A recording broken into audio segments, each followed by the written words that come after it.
Hey everybody, welcome back to Over a Pipe. Why am I in such a good mood? I am in such a good mood. You might have noticed an addition to the cast.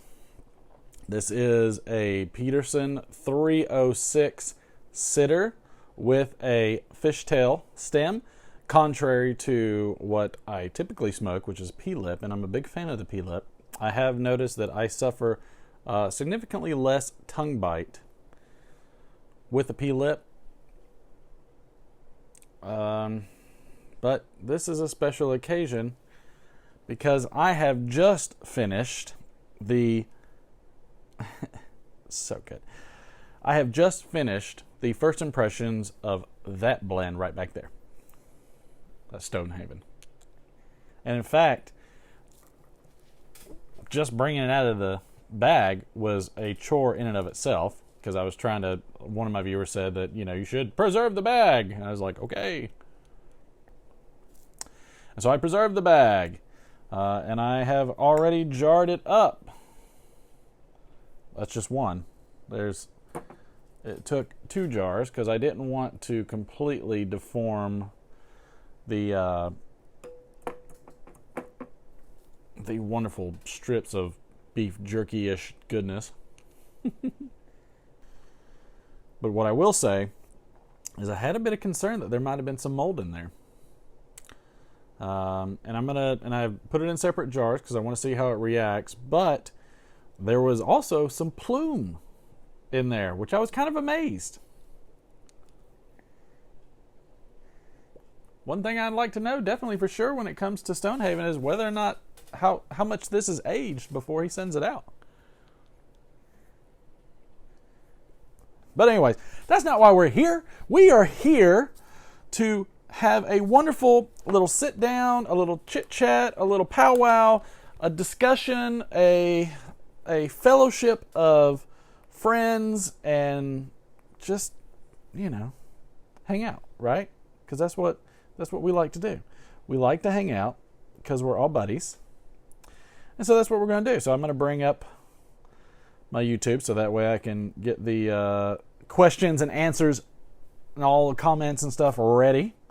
Get them ready and prepared. All right. So let's get into the first discussion, which I typically don't do this because I'm not the political type. Political type. I can't explain to you how good this is. I'm trying to in the first impression. So, China's kind of getting on my nerves.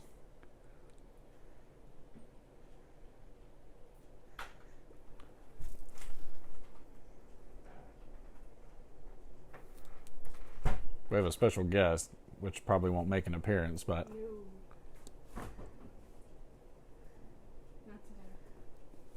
not like they know I'm in here doing this or anything.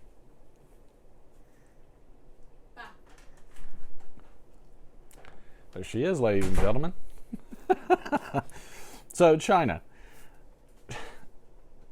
Everyone wants to constantly say China's our biggest ally. We get this and that from them, this, that, and the other. Everybody wants to treat them so well and everything else. China, if you go back in their history, they have not been the nicest group of people. Particularly to their own people. Remember the one kid maximum? Yeah, one kid maximum. How they all wanted to have a boy for certain reasons and what they would do to the girls. I mean, the sweatshops over there. And part of this is the U.S. going over there trying to, make a dime off of sweatshops and everything else. There was a big part of that history that America contributed in. But China has found a way to flip the script a little bit. And to the point where I feel there's a bit of an overreach on what they are able to do in our country. I don't know if anybody remembers this, but one of the first ones that I saw specifically when it came to what happened with the recent basketball situation and Blizzard, which is a video game company, was Sony. I think it was Sony. Was it Sony? Not Sony. Whoever was producing the second Red Dawn movie. Because in the second Red Dawn movie, they had originally scripted to have China as the bad guy. There was such an outcry from China and their government that they re-scripted that to Korea, North Korea. And what bothers me about this whole situation is that Blizzard fired a competitor, not a competitor, but fired one of their gamers that they had that would go to certain tournaments because of the fact that that person supported the protesters. The NBA basketball coach job is in jeopardy because he supported the protesters. And the thing that bothers me the most is that Americans are condemning these people supporting the protesters over there,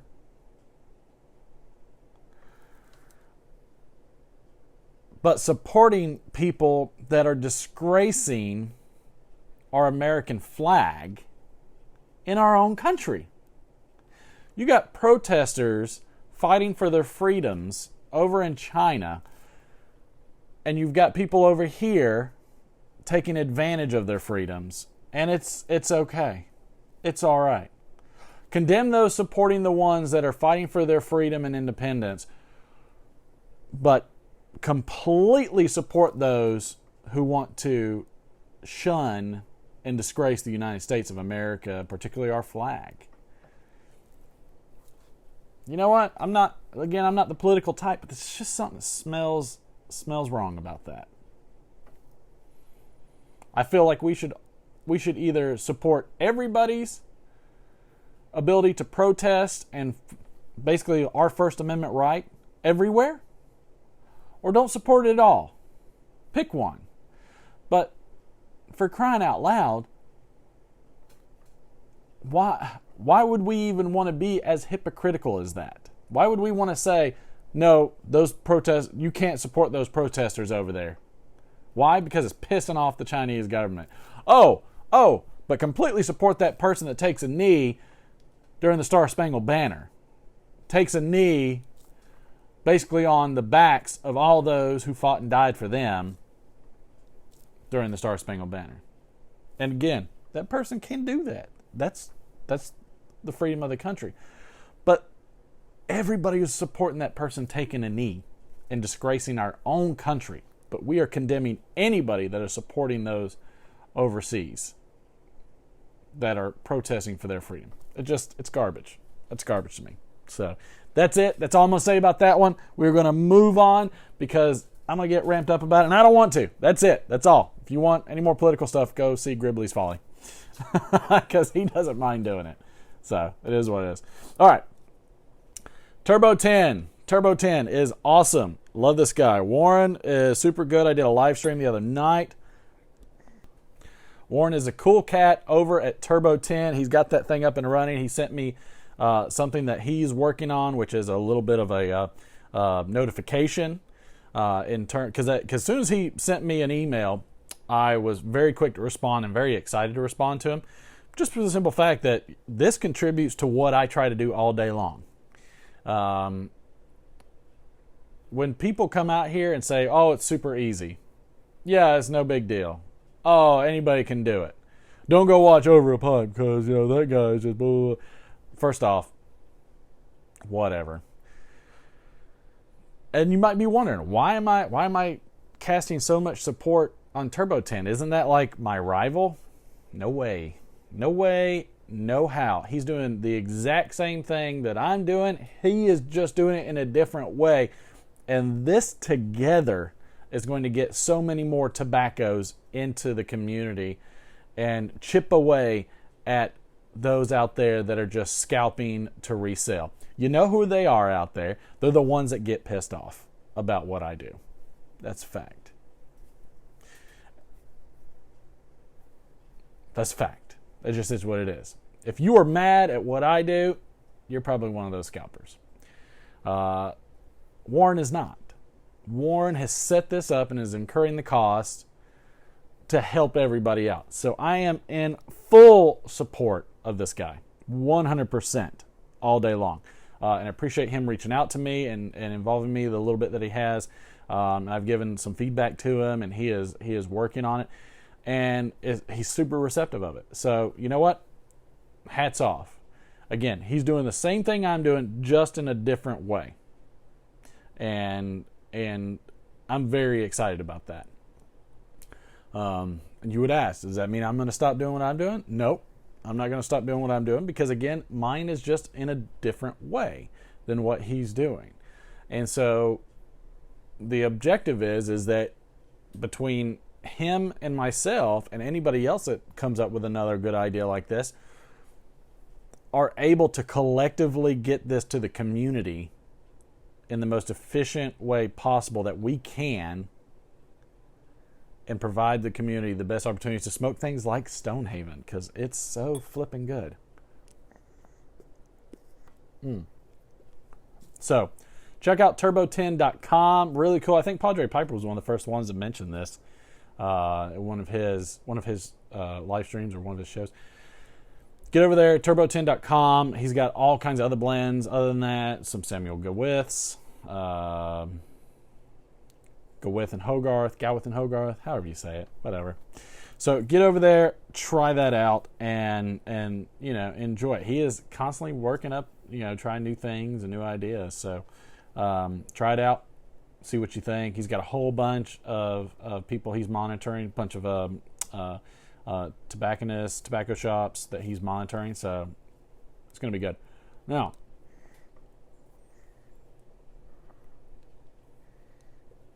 I would like to challenge everybody to what I call the TYT project, and that is try your tins. If you have a tobacco that you have bought because of hype or anything else, and you have not tried it, shame on you. Try it, because here's the thing. If you have stored it away on the idea that one day you're going to crack it open,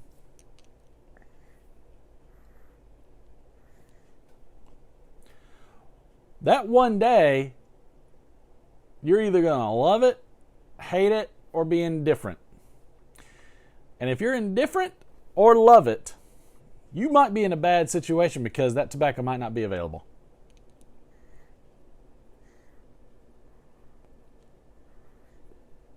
I would like to stress it to you to try your tins. If you look at Mike from Briar Blues, just when he presented all the aged process of the Escudo, those are all open. He's got them. They're all there. He might not have them in jars. I'm pretty sure he probably had them in jars, though. I would imagine. I don't know if he broke all those tins open for that reason, good on him. But he loves Escudo. So to him, it makes sense to age a series of tins. But there's no reason for me to buy as much Penzance as I have if I had not tried it. There's no reason for me to buy as much of this Stonehaven that I have bought if I had not tried it. And I've tried it, and thank God that I like it because I have a lot of it. So try your tins. Crack them open, try them. If you don't like it, trade them. So you go from the Try Your Tin program to the Trade Your Tin program. Trade them. Give them away. Do the gauze. Go for it.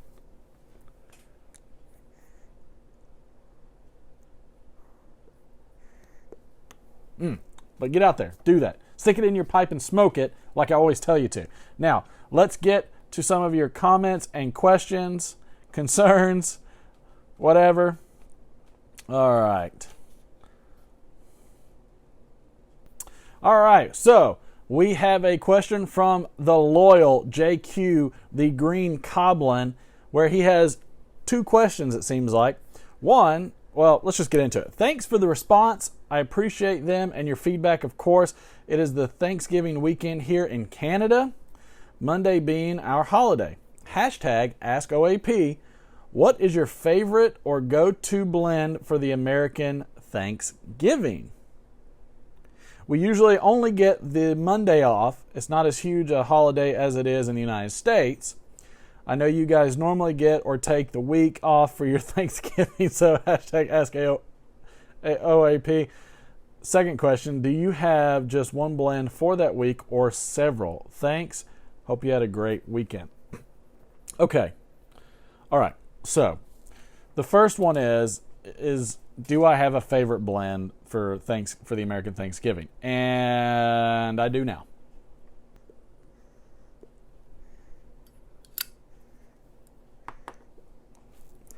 Though I'm gonna center it around the fact that the reason that I have seasonal blends. So I don't necessarily have one just favorite blend. If there is a blend that is a special occasion blend for me, that's typically Frog Morton's Cellar. It's an anytime blend for me, preferably in the colder months of the year. But I will say that part of the whole seasonal blends is the idea and premise of the flavors of the tobacco in marriage with the seasons. For the month of October, it's Virginia Burleys.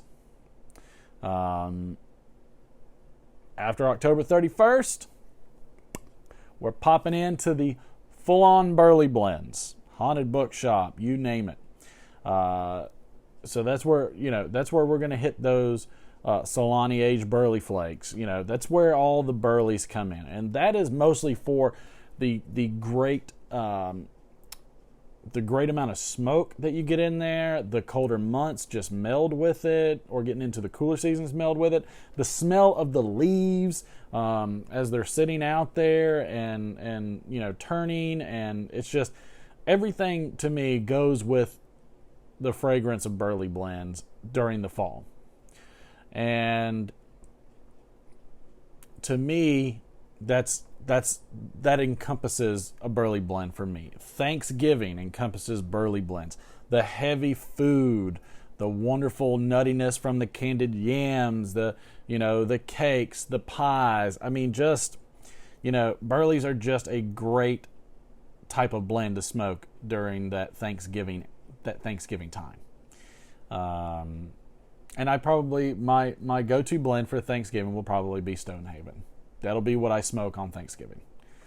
And then as I get into the winter months, 100% it goes into the English blend genre, because of the fact that nothing says campfire and smoke like the winter months, the ones where people are striving for life and cooking over an open fire. I mean, chestnuts roasting over an open fire screams English blends to me. So to answer your question, no, not necessarily. Yes, necessarily. I'll probably smoke Stonehaven for Thanksgiving, so be prepared to see this pipe and that blend for Thanksgiving.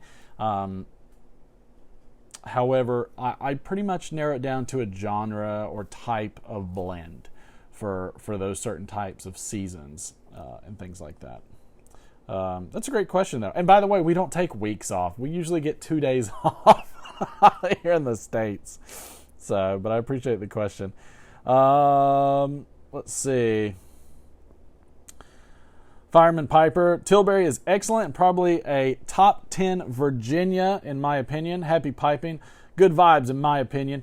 Here's a question. What brands blends, other than Esoterica and now most Samuel Gawith blends, would you consider to be hard to get? Dunhill/McClellan's need not apply.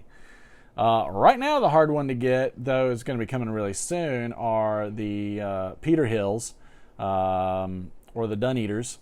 That's just the Peterson brand Dunhill blends.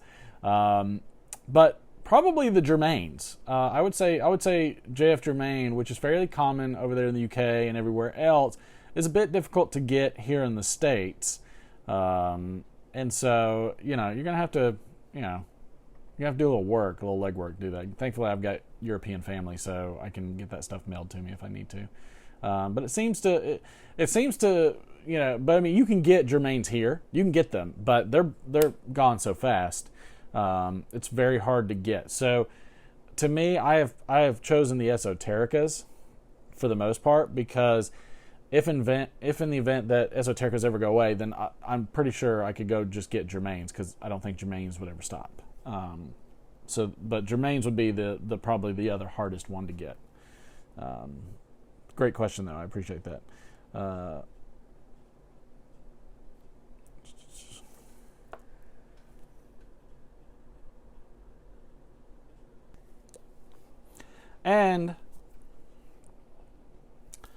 And finally, we have from Nicholas Cox. Thanks for directing me to TurboTin. I was able to order a few esoterica tobaccos I didn't have. Not the unicorn Penzance, but perhaps another day for that. Shalom. You know what? That's what it's about.